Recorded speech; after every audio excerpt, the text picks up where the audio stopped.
భారతీయుడి ఛానల్కి స్వాగతం. జై శ్రీరామ్. హర హర మహాదేవ్. కాంగ్రెస్ పార్టీకి సెల్ఫ్ గోల్ కొట్టుకోవడం చాలా అలవాటు అండి. వాళ్ళు ఎలక్షన్ ముందర ఎన్ని రకాలుగైనా వాళ్ళు సెల్ఫ్ గోల్ కొట్టుకుంటారు. తర్వాత వాళ్ళకి ప్రత్యేకంగా అపోజిషన్ అవసరం లేదండి. వాళ్ళకి వాళ్లే బద్ధశత్రువులు. ఎలక్షన్ ఎలా ఓడిపోవాలి, లాస్ట్ మినిట్లో ఎలా ఉన్న ఇమేజ్ని పాడు చేసుకోవాలి అని కాంగ్రెస్ లీడర్లకి తెలిసినంత ఇంకెవరికి తెలియదండి. అది యాక్చువల్గా వాళ్ళు పాతకాలం ఇండియా అనుకున్నారు పాపం. రాహుల్ గాంధీ ఎంతసేపు క్యాస్ట్ మీద దాని మీద మాట్లాడుతున్నాడు. ఎందుకంటే క్యాస్ట్ సెన్సస్ చేస్తా అంటాడు. లేదంటే ఇప్పుడు క్వశ్చన్ పేపర్స్ అగ్రకులాల వాళ్ళు పెడితే సెట్ చేస్తే ఎస్టీలకి మార్కులు రావటం. ఇది ఎక్కడ లాజిక్ అండి? ఇలా ఎందుకంటున్నాడు అంటున్నారు? వాడు బేసిక్గా అగ్రకులాలని ఎస్సీ ఎస్టీ బీసీలని విడదీయాలన్నమాట. అది వాడి అంతిమ goal. Divide and rule policy English వాళ్ళ దగ్గర నేర్చుకున్నారు కదా పాపం. అది స్ట్రిక్ట్గా ఇంప్లిమెంట్ చేద్దామని ట్రై చేస్తారు. ముస్లిమ్స్ వాళ్ళంతా యునైటెడ్గా వీళ్ళు కొట్టేస్తారు. కానీ హిందువులు మాత్రం డివైడ్ చేయాలి క్యాస్ట్ పరంగా. క్యాస్ట్లు వాళ్ళు ఉన్నాయి కదా మనకి, ఆ క్యాస్ట్ల పరంగా మన వాళ్ళు డివైడ్ చేద్దాం అన్న ఉద్దేశంతో విలేకరులు అంటే ప్రెస్ రిపోర్టర్స్ కొంతమంది వస్తే నీదే క్యాస్ట్ నీ క్యాస్ట్ అని నువ్వు అగ్రకాచి వాడరా అంటూ అగ్రెసివ్గా అడిగాడు మీటింగ్లో, ప్రెస్ మీట్లో.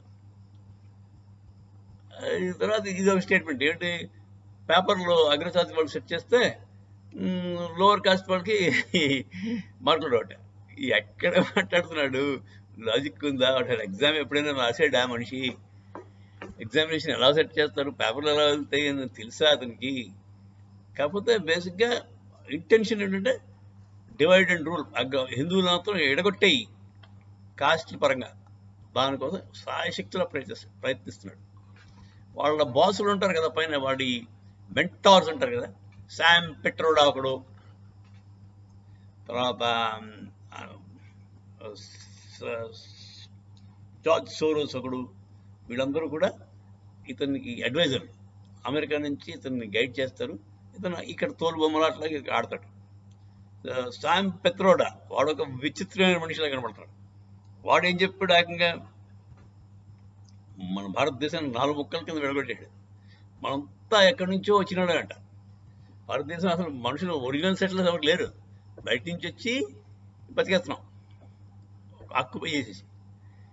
ఈ నార్త్ ఇండియాలో అందరూ కూడా వాళ్ళు యూరోపియన్స్ తెల్లగా ఉంటారు కదా. ఇప్పుడు సౌత్ ఇండియన్స్ అంతా నల్లగా ఉంటారు కదా, నీగ్రోలట. తర్వాత ఈశాన్యం అంటే బెంగాల్ అక్కడంతా కూడా వాళ్ళు చైనా వాళ్ళు ఉంటారు కదా, చైనా వాళ్ళు. వెస్ట్ అంతా కూడా అరబ్స్. సో మొత్తం 4 ముక్కలు 4 రకాల వాళ్ళు వచ్చేసి మన దేశాన్ని ఏలేస్తున్నారండి. సో మీకు దేశం అంటే పెద్దగా అభిమానం ఉన్న పని లేదండి మనకి. మనం ఎక్కడి నుంచి వచ్చాం, మనకి ఏదండి పోయింది, దీన్ని భారతదేశాన్ని ఎడబెట్టేద్దాం. మరి రాముడు ఆర్యవంశీయుడు కదా, మరి అతను నల్లగెందుకున్నాడండి? నీలమేఘశ్యాముడు అండి రాముడు. మన వాళ్ళు నల్లదనాన్ని ఎంత గొప్పగా అప్రిషియేట్ చేశారండి. కృష్ణుడు అందానికి ప్రతీక. అందం ఒక రూపం తీసుకుంటే కృష్ణుడు రాముడు వస్తారంట. ఎంత మగాళ్ళు కూడా ఆ రాముడు అందం చూసి మోహించేశారట. ఋషులు, మామూలు మగాళ్ళు కాదండి, ఋషులు. ఎప్పుడూ 24 గంటలు ముక్కు మూసుకు తపస్సు చేసుకునే ఋషులు కూడా రాముడు అందానికి ఫిదా అయిపోయారు. అలాంటి అది. కానీ రంగు ఏంటండి? నల్ల రంగు అండి. నీలమేఘ శ్యాముడు ఎంత గొప్పవాడనండి. మన వాళ్ళు నల్లదనాన్ని కించపరిచినట్టు ఎక్కడా లేదండి. ద్రౌపది, ఆవిడ పేరు కృష్ణ అంటారు. కృష్ణ అంటే నలుపు అనమాట. ద్రౌపది మహా అందగత్తండి ఆవిడ, కానీ నలుపుండి. సో నలుపుని ఎక్కడా మనం రేషియల్గా కానీ మన వాళ్ళు తక్కువ చూసినట్టు ఎక్కడా లేదండి దాఖలా. దేవుళ్ళందరూ కూడా మనకి నల్లగానే ఉంటారు. మన రాముడు నలుపు, కృష్ణుడు నలుపు, మరి శివుడు ఒకడు స్ఫటికం. తెలుపు అంటాడు. కానీ ఆయన దగ్గర నుంచి వచ్చిన వాళ్ళంతా కాలభైరవుడు వాళ్ళందరూ కూడా అలాగంటారు. సరే, ఇదండి మనం వీఆర్ గెటింగ్ డైగ్రెస్డ్. బేసిక్గా రాహుల్ గాంధీ కాంగ్రెస్ పార్టీ అంతా కూడా సిస్టమేటిక్గా మనం డివైడ్ చేద్దాం చూస్తాం. మన హిందూ ఓట్లను డివైడ్ కొడితే వాళ్ళకి ఏదైనా గెలుపు అవకాశం ఉందేమో అని డెస్పరేట్గా ట్రై చేస్తారు. కానీ వాళ్ళకి అర్థం కావట్లేదు, అంత వెర్రివాళ్ళు కారు ప్రజలు, ఎవడు పట్టించుకోలేదండి. రాహుల్ గాంధీని వాడి మాట ఎవడు వింటున్నాడో లేదో కూడా తెలియదు. సో ఈ పరిస్థితుల్లో ఈ శామ్ పిట్రోడా గారు చాలా విచిత్రమైన వ్యాఖ్యలు చేశాడు. పాపం మోదీ గారిని చాలా అసహ్యంగా మాట్లాడాడు. రామ మందిరాన్ని ఇనాగ్రేషన్ వెళ్ళినందుకు బాగా అసహ్యంగా మాట్లాడాడు. రామ మందిరం గురించి కూడా చాలా విచిత్రంగా మాట్లాడాడు. సరే, ఇవన్నీ పక్కన పెట్టాడు. రామ మందిరం వల్ల మనం యునైట్ అవలేట ఈ ఎలక్షన్ అయ్యాక తెలుస్తుంది నాకు కొడుక్కి. రామ మందిరం మన అందరినీ ఎలా కలిపిందో శామ్ పిట్రోడా గడికి తెలిసి రావాలంటే ఈ ఎలక్షన్ రిజల్ట్స్ చెప్తాయండి. హిందువులంతా ఏకమైంది రాముడి వల్లే అండి. రామరాజ్యం వస్తుందని మనం ఎప్పటి నుంచో ఆశతో ఎదురు చూస్తున్నాం.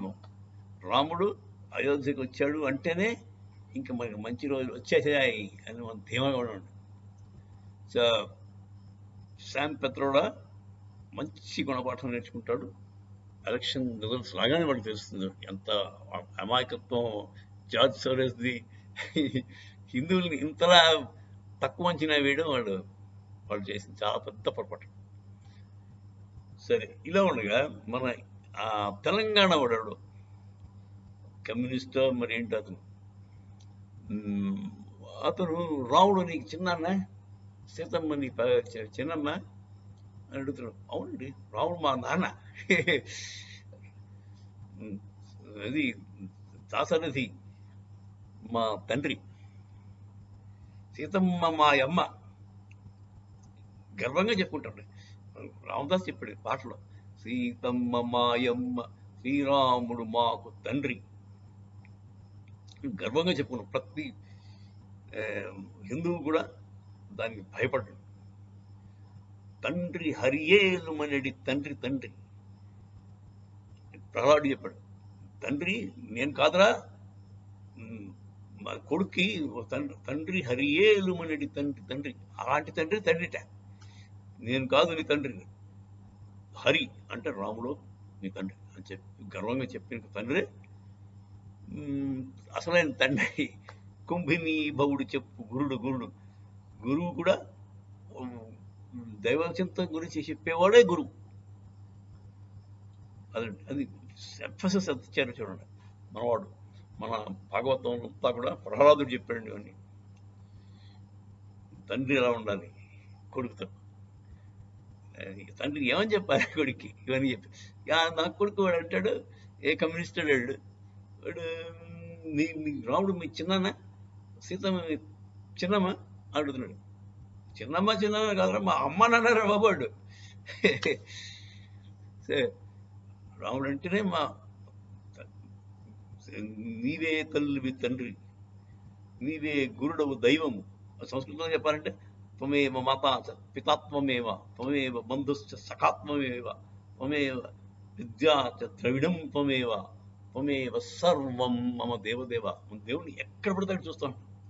డబ్బు దేవుడు, గురువు దేవుడు, తల్లి దేవుడు, తండ్రి దేవుడు, దేవుడు కాంతి లేదట. అదండి మన భావజాలం. అందుచేత వీళ్ళు మనం ఏదో డిస్ట్రాక్ట్ చేసి మనకి ఏదో బూతుమాట అన్నట్టుగా, తల్లి తండ్రి అంటే బూతుమాట. దేవుడు రాముడు మా తండ్రి అంటే తప్ప, అది నాకు అర్థం కాదు. వాడు ఏంటో అమాయకుడిలో ఉన్నాడు పాపం. సరే, ఇలాంటి వాళ్ళు ఉన్నంతసేపు హిందువులు ఐక్యత పెరుగుతుంది, ఎప్పటికైనా పెరుగుతుంది. ఇలాంటి విచిత్రమైన భావజాలతో మనం విడగొడమని చూస్తున్నారు. తర్వాత ఎవడో డికే సురేష్ అంటాడు,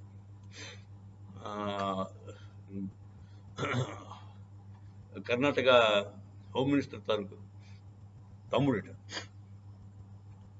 వాడు సౌత్ ఇండియాను నార్త్ ఇండియా విడిపోతే బాగుంటుంది అంటాడు. ఎవడండి వాడు ఇండియన్ విడగొట్టడానికి నాకు కొడుకులు. వాడు అక్కడ అనుకుంటే సరిపోద్దా? డిఎంకే వాడు అంటే బాగానే ఉంది. డిఎంకే వాడు మొత్తం నుంచి నోన్ ఎదవడు. వాడు భావజాలమే తేడా, వాడు బుర్రే తేడా. అలాంటి డిఎంకే వాడు అంటే పోనీ అనుకోవచ్చు. వీడికి ఏం వచ్చింది? కాంగ్రెస్ వాడు, కాంగ్రెస్ కూడా ఇలాంటి టుకడే గ్యాంగ్లో ఉందండి, చాలా ప్రమాదకరంగా ఉంది. వాళ్ళు చాలా డెస్పరేట్గా ఉన్నారు. సో వాళ్ళని ఎట్టి పరిస్థితుల్లో తరివి కొట్టండి, కాంగ్రెస్ ముక్త భారత్ చేయండి.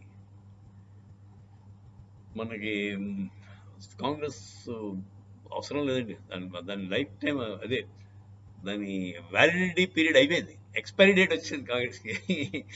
దాన్ని కొద్దిగా ఇటలీ పంపించేస్తే వాళ్ళు హ్యాపీగా ఉంటారు, మనం హ్యాపీగా ఉంటారు. పాపం సోనియమ్మ ఆవిడ రాహుల్ గాంధీ గారికి పెళ్లి చేసి, పెళ్లి అయిందంట, పెళ్ళాన్ని దాచుకున్నాడు అక్కడ పాపం. ఎందుకంటే ఐ స్ట్రాంగ్లీ సస్పెక్ట్ ఆ పాకిస్తానీ ముస్లిం గర్ల్ ఏంటది, అందుకోసం వాడు చెప్పడం భయపడతాడు. నేను దట్స్ మై ఒపీనియన్, నథింగ్, నాకేం ఎవరు చెప్పలేదు, గెస్ వర్క్ అండి. ఎందుకు చెప్పకూడదు? అయితే that is not the reason. ఎందుకు చెప్పడం బయటికి? పాకిస్తానీ ముస్లిం అయి ఉంటేనే అయినప్పుడు మనం యాక్సెప్ట్ చేస్తారండి, మనం అంత మంచి మన వాళ్ళు. ఓన్లీ పెళ్లి చేసుకుంటే ఏమో ముస్లిం అయితే తప్ప, అమ్మ ఆడపిల్లే కదా చేసుకో అంటాం. దాన్ని ఆడు ఎందుకు అలా భయపడతాడు తప్ప, అంటే గిల్టీ కాన్షియస్ వల్ల భయం వస్తుందండి. వాడుకున్న ముస్లిం అంటే ఎంత ఇష్టమో బయటపడిపోతుంది కదా.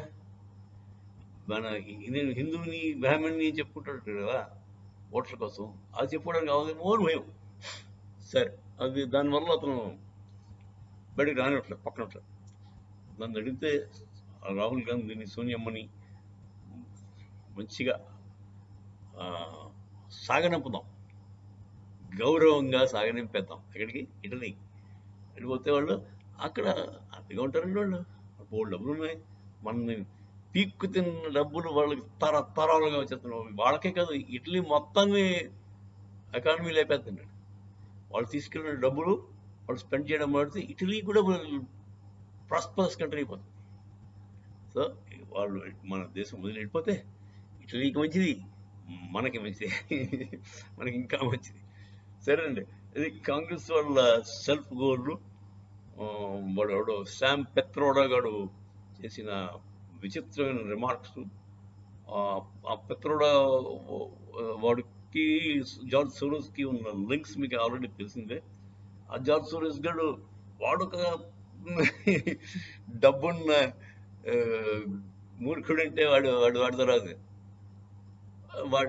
People don't understand Indian psychology అండి. ఇండియన్స్ చాలా అర్థం చేసుకోవడం చాలా కష్టం మన వాళ్ళు. ఎందుకంటే మనం ఏమి తెలియనట్టుంటాం, అమాయకంగా ఉన్నట్టుంటాం, కానీ కరెక్ట్ పని చేస్తామండి, చెడు పని చేయం. ఎందుకంటే అది మన రక్తంలో ఉందండి. మన హిందువులు చదువు పెంపకంలో ఎలా ఉందంటే, వాడు ఎవ్వడూ చెడు పని చేయడానికి భయపడతాడు, పాప భీతి ఎక్కువ. మిగతా మతాల్లో అలా కాదు, పాపాలు వాష్ చేసుకోవడానికి ఇంపాసిబుల్. ఎందుకంటే శివుడు అంతటి వాడు బ్రహ్మహత్య చేస్తే ఆ కపాలం చేతిలో పట్టుకుని కొన్ని ఏళ్ళు భిక్ష ఎత్తుకుంటే కానీ పోలేదు. శివుడికి కూడా బ్రహ్మహత్య పాతకం చుట్టుకుంది. మరి ఈ పంచమహాపాతకాలు అంటారు, స్త్రీ హత్య, శిశు హత్య, ఇలాంటి భయంకర, మాట్లాడమే తప్పండి. ఇలాంటి గురించి మాట్లాడడానికి అసహ్యంగా ఉంటుంది. అలాంటి హమాస్ వాడు ఎలా చేస్తారండి, ఈ సాయిబులు ఎలా చేస్తారండి? వాళ్ళకి ఆడపిల్లలు చంపడం అంటే ఉత్తినే చేస్తారండి. వాడికి ఆ పిల్ల మీద మోచి తిరిగిపోతే నేను చంపేస్తాను. ఇంత క్రూరత్వమా, ఇంత రాక్షసత్వమా? ఇది మతమా? I don't care, I don't think it is. అది మతం కాదండి, అది రాక్షస ప్రవృత్తితో చెందిన ఏదో. అది అర్జెంటుగా అలాంటి దాన్ని నిర్మూలించవలసిన అవసరం ఎంతైనా ఉందండి. ఈ హిందుత్వాన్ని నిర్మూలిస్తానంటే కదా డిఎంకే వాళ్ళ దేశం actually talk about Islam and its violent aspect of Islamని చాలా జాగ్రత్తగా అబ్జర్వ్ చేసి దాంట్లో మార్పులు తీసుకురావాల్సిన అవసరం ఎంతైనా ఉంది. మా తారిక్ ఫతే గారు చెప్పినట్టు, అల్లా కా ఇస్లాం కో మాన్తా హూ మగర్ ముల్లా కామ్ ఇస్లాం నహీ మాన్తా హూ అంటాడు. ఈ ముల్లా కామ్ ఇస్లాంని ఖండించవలసిన అవసరం ఎంతైనా ఉందండి. సరే, కాంగ్రెస్ పార్టీ వాళ్ళ ఇస్లామిక్ భావజాలం, హిందూ హేట్రెడ్ అంత స్పష్టంగా కనబడిపోతున్నాయి. రాను రాను వాళ్ళు బయటపడిపోతున్నారు, ఇంక డెస్పరేట్గా ఉన్నారు. దాంతో వాళ్ళు ఏదైనా చేసి ఎలక్షన్ గెలవాలి అంటే ముందు ఒకటి ఇది ట్రై చేశారు, ఇది క్యాస్ట్ పరంగా నేను సెన్సస్ చేస్తున్నాడు. తర్వాత క్యాస్ట్ పరంగా ఇవి అప్పర్ కాస్ట్ వాళ్ళు అయితే ఇలా చేస్తారు అలా చేస్తారంటూ అదో బయలుదేరు. బేసిక్గా అప్పర్ కాస్ట్ని బీసీలని విడగొట్టాలి, ఎస్టీలని అప్పర్ కాస్ట్ని విడగొట్టాలి. అది ఆ డెస్పరేషన్తో. తర్వాత వాడు సాయం పట్టుకోగలిగితే మొత్తం దేశాన్ని నాలుగు ముక్కలు చేసి కలర్ పరంగా ఎల్లుగా ఉండడంతో చైనా వాళ్ళు, బ్లాక్గా ఉండడంతో నీగ్రోలు, ఆఫ్రికన్స్, వైట్గా ఉన్న వాళ్ళందరూ యూరోపియన్స్, ఇటు పక్క వెస్ట్ పక్కన ఉండడంతా అరబ్స్ అంట. సో మొత్తం దేశాన్ని నాలుగు ముక్కలని విడేయండి. అలా ఉంటుంది కాంగ్రెస్ తాలూకు డెస్పరేషన్. వాళ్ళు అలాంటి వాళ్ళు ఉంటున్నవి కండి. ఎట్టి పరిస్థితుల్లో ఓటు వేయండి, కాంగ్రెస్కి ఇంటికి పంపించేలాగా ఓటేయండి. అంటే బీజేపీ వాళ్ళకి మన మోదీ గారిని ఘనంగా గెలిపించండి. జై శ్రీరామ్, హర హర మహాదేవ్.